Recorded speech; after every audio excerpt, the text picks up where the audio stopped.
To plan or not to plan, that is the question. Plans can help us all within our growing allotment. Without them, we could be wasting potential growing time and potential areas for growth. Can you benefit from a plan on your allotment or garden?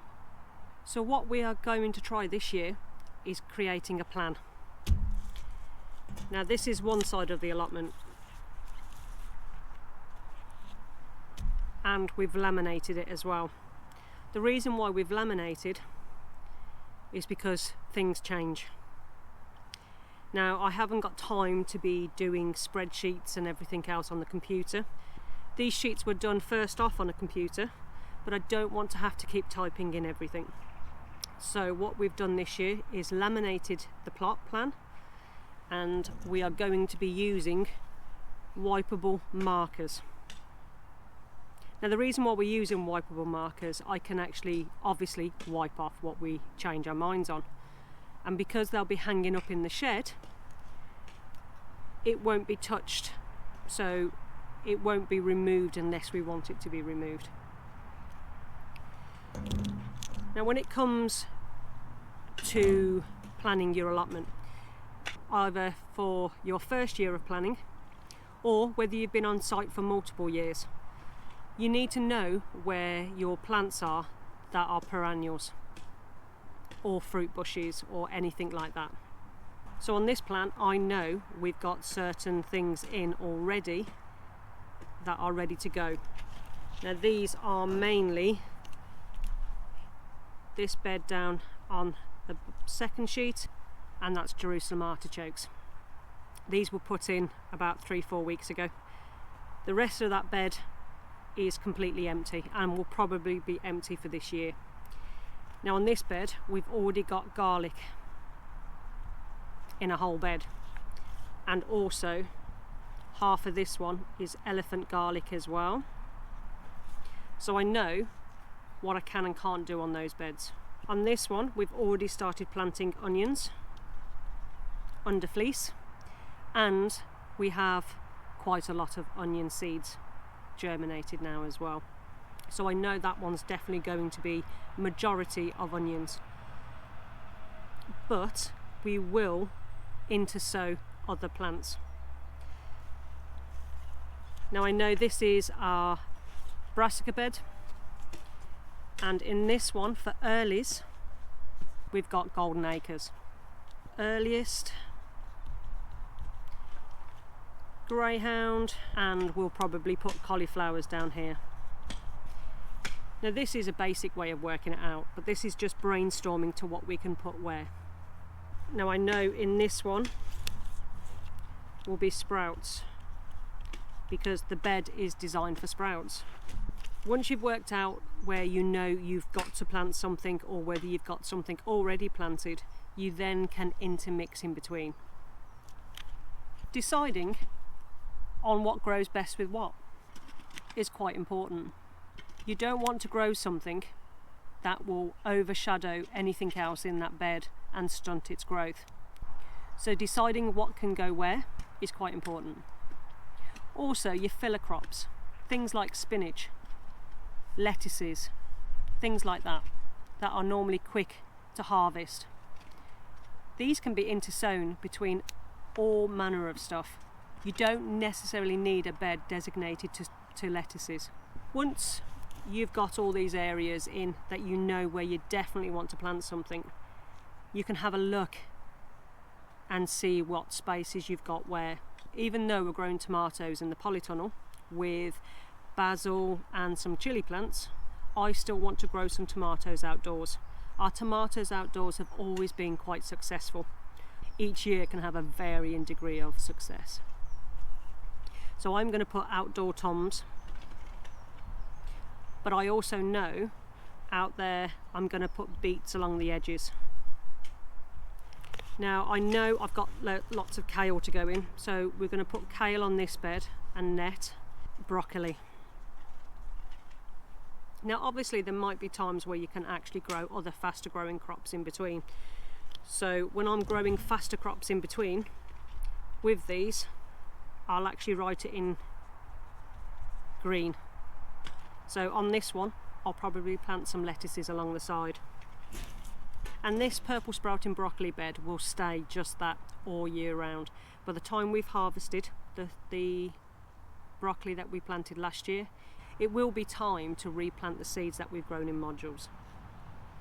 Now I know this one has got the pea support on, so this will be our peas and beans because the support's already there. And then we've got broad beans. Now this gives you a really good start to what you want to grow, and over time you'll actually start figuring out how much space each one of these take up.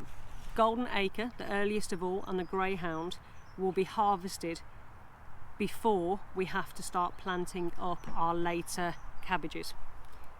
So we will have a succession of different cabbages within that bed. So being able to scribble on a piece of paper your wants and where you think you're able to plant, it will give you a better understanding of what you can sow on your plot. Now, one of the good things about doing it this way, one of the reasons why we were so a little bit more unprepared last year, was the extra sowings throughout the year. Now we had plenty of sowings for the earlies, but then when it came to the slightly later plantings, we could have fit more in. It's understanding when your seeds will grow and plant and produce to when you're harvesting at what time in the year. Now, if you're harvesting something in June, have something ready to go into that bed for when you harvest in June. So you'll get more use out of your beds than it being left empty for the rest of the year. Trying to be clever with your planting space.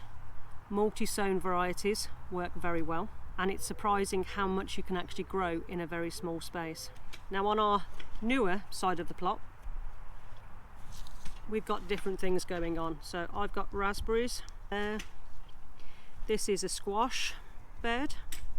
Here I'll be growing corn, and this bed will probably be split up into multiple different areas. This area here is actually not no dig, so this will be an area where we just dig into the ground. We like to do it bit by bit, and we already created an extra 3 beds and topped up this year with our own compost, so anything on this side for no dig will have to wait. This whole area here will be for potatoes. So at the moment I've got 3, maybe more areas to find something to grow in. Now these are 2 bathtubs, and I know the husband wants to grow carrots in here. These are fruit trees. This is fruit bushes. And then we've got 2 beds that we're not actually prepping this year, at the moment anyway. So we'll just wipe those off. This is the 3rd squash bed. Little Belfast sink to grow something in, and these are fruit trees. And this is my little orchard. This is the greenhouse, and these are the sheds. Also gives you a better understanding how much space you have to actually sow on your land. It is amazing how much you can actually squeeze in with multi-sowing. So at the moment I've got 3 beds on the one side that I haven't decided on, and obviously any spaces I can put pots. And then I've got 2 beds at the top half a bed on the bottom half, 2 half a beds, and intersowing between garlic and other plants that are already there. You may have to do a little bit of research about with your seeds and what you want to grow. There are some varieties that are very early, some are much late, some are for harvest the following year. So if we can succession plant on our plots, you'll continuously have something in your beds for most of the year, if not all of the year. These are just some ideas on how to make a plan. The thing is with plans, the best way to do it is your way. But don't underestimate the importance of a plan. It's not something that's set in stone. it's something that can be changed. And the good thing about doing it with laminate, if you want to change something, you can literally just wipe it off. No excess bits of papers, no anything else, it's all done. Now I'm still deciding on what to plant where. I'm trying to decide exactly what I want for the year. There's going to be a lot of stuff that I haven't sown before, so it will be interesting if I can actually get them to grow. So however you do your plan, have a plan. Don't necessarily stick to it. Plans can be changed. It's no big deal, but have a plan. If you have any other ideas about planning your allotment, why don't you leave it in the comments below? The sharing of knowledge is something that can only be good.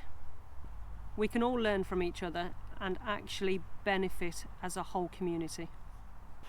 If this video has given you a little bit of inspiration to start off on your allotment or start your plan today, why don't you like and subscribe?